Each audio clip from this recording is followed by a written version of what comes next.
What's up, everybody? I hope you're having an awesome day and you're staying safe wherever it is in the world that you are. Today I am going to be giving my progressive thoughts now that I have had an opportunity to put 50 kilometers in the Hoka Mach 4.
I hope you get something out of the video, and if you do, give the video a thumbs up and hit that like button.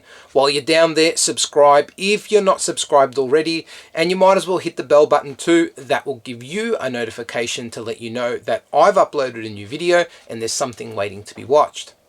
Any comments, leave them down below. I am only too happy to hear from everyone what your thoughts are, your questions are, anything like that. And head on over to Instagram and give my page 3 Kicks a Day a follow. Like the YouTube channel, it's full of shoes. And yeah.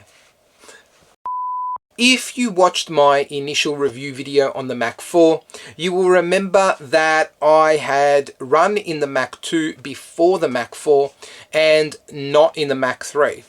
That was because I didn't really enjoy the Mach 2. The Mach 2, like the Mach 3 and the Mach before it, is a lightweight shoe that really focuses on speed. The midsole is quite firm and really unforgiving at anything slower than a moderate pace.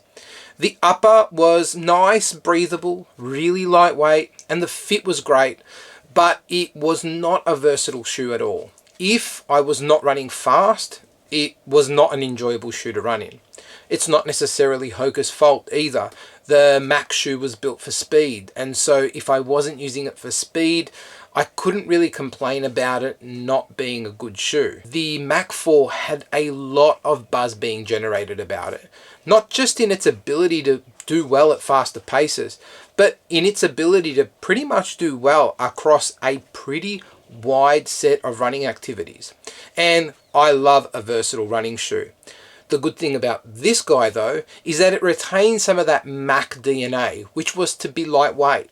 And so I was really interested to see in how a lightweight running shoe would go at being a jack of all trades, I guess. In my initial review, I was left being a huge fan of the Mach 4 and really surprised at its ability to kind of cover that really wide gamut of running activities.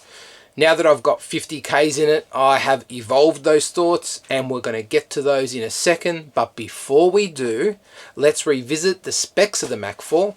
And what it is a neutral, lightweight road running shoe with an engineered mesh upper sitting on top of a double stacked midsole, Pro-Fly midsole on top, and a rubberized EVF down the bottom. That gives us a 35mm stack on the heel, a 30mm stack on the forefoot, giving us a 5mm drop. It fits true to size and comes in at 8 ounces or 227 grams for a US men's size 9. Now let's break each of the components down so I can give my thoughts on how they've performed over the last 50Ks, starting with the outsole. And like I said just now, this is a rubberized midsole. We don't actually have any sort of traditional black rubber covering the midsole compound. This does differ a little bit from other running shoes that don't have a rubber compound covering its midsole, in that because it's a double stacked midsole, the part of the midsole that touches the ground is actually a firmer, more dense EVA. And so that would probably be a little bit more durable. And from a grip perspective, it has performed flawlessly. I can't really complain. Here we have had no shortage of wet days, and because I run on a mix of surfaces, grass, light trails, pavement and road, there has been no point throughout that 50Ks where I have had traction compromised, and I think that that's a really good outcome. I think the wear is pretty consistent with where I would expect a running shoe to be at 50K, and so all in all I'm pretty happy with it so far. Moving into the midsole, and again what we've got is this double stacked midsole setup. The bottom is a rubberized EVA that is firm and dense, and that makes contact with the ground. And then up top, we've got a ProFly midsole that is much softer, and that makes contact with your foot. In practice, this is a midsole setup that works really well in honoring the Mach essence, I guess, which is a shoe built for speed, but addressing some issues with comfort that maybe the previous Mach iterations had. Up top, you've got that softer ProFly midsole that really helps cushion your foot through your landing. But because you get a firmer midsole down the bottom, that helps in propelling your foot forward. So it really works well in giving you comfort and speed at the same time. And it's something that I think is the Mach 4's strongest point. It is a comfortable, responsive midsole that really can handle slower and faster paces without too much issue. I certainly did a range of different runs in this guy, and I really loved each and every run. I didn't feel like the Mach was pigeonholed into being a specific running shoe for a specific running style. A total 180 from that Mach 2 experience I had. But I guess where the Mach 4 differs from other daily trainers that could be viewed as being a do-everything shoe, the Mach 4 is actually a fairly lightweight shoe.